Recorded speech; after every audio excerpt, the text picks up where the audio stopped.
G'day, it's Pete here, and I'm back for Hand of the Week. Now, this hand came from the Australian, the Autumn National Open teams, the A-Not, and it's a hand that illustrates, like, people make mistakes, but you have to come up with creative lines of play when things are going really badly for you. So let's jump straight in, see what we can actually do.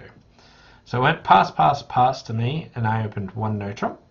And it went pass, and it went three no trumps from my partner, all pass. And we got the Jack of Clubs lead. Now, my partner's got a pretty normal three no trump bid. I've got a normal one no trump opening, but that being said, things are looking really grim because we don't have a club stopper, and the opponents have 9 clubs.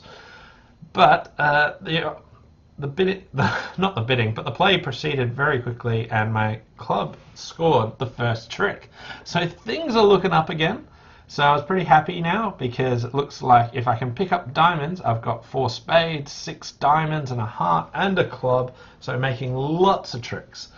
So I tried to think who's more likely to have a singleton honor here.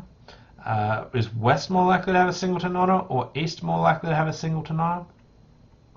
I figured West leading a minor probably meant that they had more minor suit cards, so I decided to lead the King of Diamonds, and West discards on this, so I was like, that's not so good. So I paused to try and reflect at this time, and I've got 1 club trick, 2 diamonds is 3, a heart is 4, and 4 spade tricks.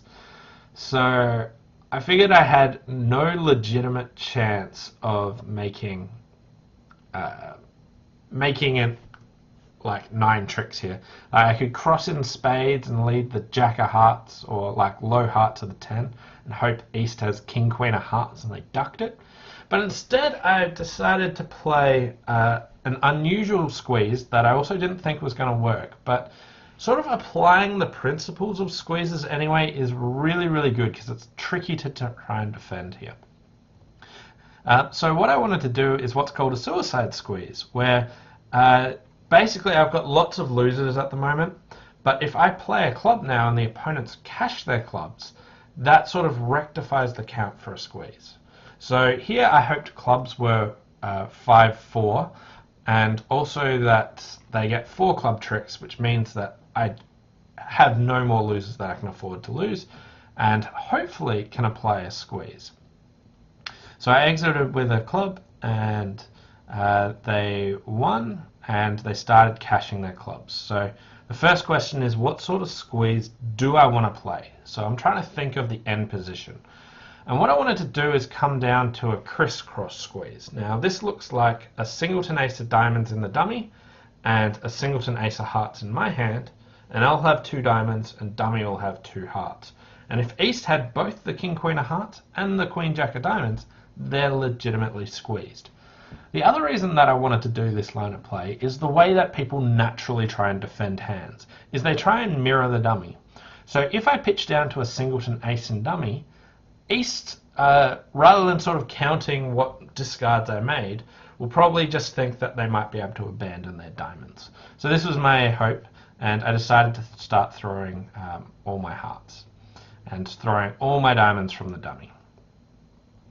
So here they go, and they cash another one, and I let go another diamond, and East lets go a diamond, and I let go a heart. Now, if West played a heart at this stage, it would sort of break up my communication, but they returned another spade. So I get to hop in with the ace of spades and play another spade. So at this stage, I get to make 2 more discards, and it doesn't matter if I pitch a heart now or a diamond now, but again, going into the psychology of how people play and make mistakes, I really wanted to encourage them to throw the diamonds away.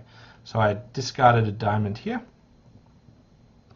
and then played another spade and let go a heart now, and they let go of their Jack of Diamonds, and I played a diamond over to the ace and a heart back to my hand, and East wasn't legitimately squeezed, but all the principles of how they would normally be thinking on defense meant that my 9 of diamonds now scored a trick. So I enjoyed this hand. There were multiple mistakes made by the opponents, but That's going to happen a lot, and I think it's important to be able to get into the psychology of your opponents and work out what sort of mistakes are they more likely to make. Anyway, thanks for watching. Hope you enjoyed this handle a week, and I'll see you next time. Bye for now.